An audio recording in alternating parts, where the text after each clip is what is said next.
Os brasileiros que estavam do lado israelense já voltaram. Todos que fizeram, colocaram o nome na lista, voltaram rapidamente. Na primeira, até no máximo a segunda semana do conflito, do lado israelense, voltaram. Ou eram judeus brasileiros que estavam visitando suas famílias lá, ou eram brasileiros fazendo turismo religioso, pessoas, muitas vezes cristãos, que estão ali conhecendo a região da Palestina e de Israel, Jerusalém principalmente, né?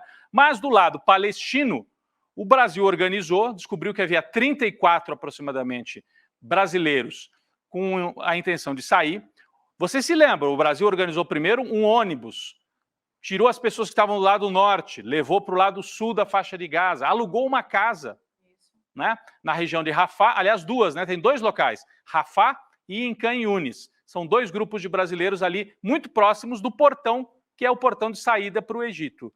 Antes disso, no começo do conflito, os brasileiros ficaram numa escola, né? Lembra? Uma escola cristã que havia na região norte da faixa de Gaza. Então, o Brasil está há várias semanas organizando tudo isso. Aí levou todo mundo para o sul e ficou aquela, vai abrir, não vai abrir, vai abrir. Aí abriu o portão de Rafah. A prioridade são os feridos, saíram alguns feridos. Agora as prioridades são países estrangeiros. Aí saíram dos Estados Unidos, da Austrália, das Filipinas, de países europeus, e os 34 brasileiros não entram na lista. Nas últimas semanas, Israel sinalizou, não, vai ser amanhã, depois passou para quarta-feira.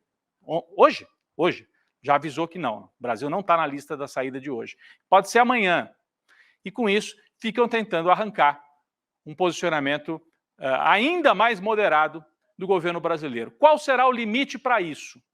A gente agora há pouco falou que o plano de Israel é ocupar militarmente e fazer, entre aspas, uma reconstrução controlada com intervenção internacional da faixa de Gaza.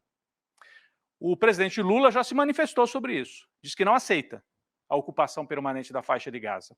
Então, o Brasil, de forma moderada, já mostrou que não está do lado desse genocídio promovido pelo governo do Netanyahu, mas de maneira moderada, dialoga, não tira o embaixador. E o que o Brasil tem em troca? Nada. Em troca, o Brasil está sendo maltratado, os brasileiros estão sendo proibidos, estão sendo feitos de reféns dentro da faixa de Gaza. Como é que o brasileiro pode ficar do lado disso? Né? Então o Brasil está sendo maltratado. Aqui, a humilhação a que são submetidos os brasileiros que estão em Gaza, e esse embaixador, que eu não engulo esse embaixador israelense que fica lá em Brasília, fazendo reunião com bancada bolsonarista. Ele que vai fazer política em Jerusalém ou em Tel Aviv. O Brasil já devia ter falado mais grosso com esse sujeito. Duvido que se tivesse um embaixador brasileiro fazendo esse tipo de ação lá em Tel Aviv, se Israel já não tinha mandado embora. Então, chega. Eu entendo, né? Uma coisa é um jornalista falar, o Lula, que é um homem moderado, né? Que é um homem tranquilo, ele tem a responsabilidade. Se ele tomar uma atitude mais radicalizada, ainda que fosse justa, ele coloca em risco esses aqui, ó, que estão nessa imagem. Então, por isso que ele não pode tomar essa atitude agora. E por isso que é uma chantagem. É um sequestro diplomático, uma chantagem, além de todo o mal que o governo de Netanyahu está fazendo sobre a população civil, tem essa chantagem também, aqui no nosso mundinho, né? São 34 pessoas no meio de 2 milhões. Mas a gente está olhando o que está acontecendo e isso está anotado. Nunca mais Israel vai poder falar, como falavam muitos, Israel é o único país civilizado numa região de barbárie, onde há ditaduras árabes. Acabou, nunca mais. Acabou para sempre isso. Porque se há uma barbárie que se promove no Oriente Médio, é a barbárie promovida pelo governo do Netanyahu.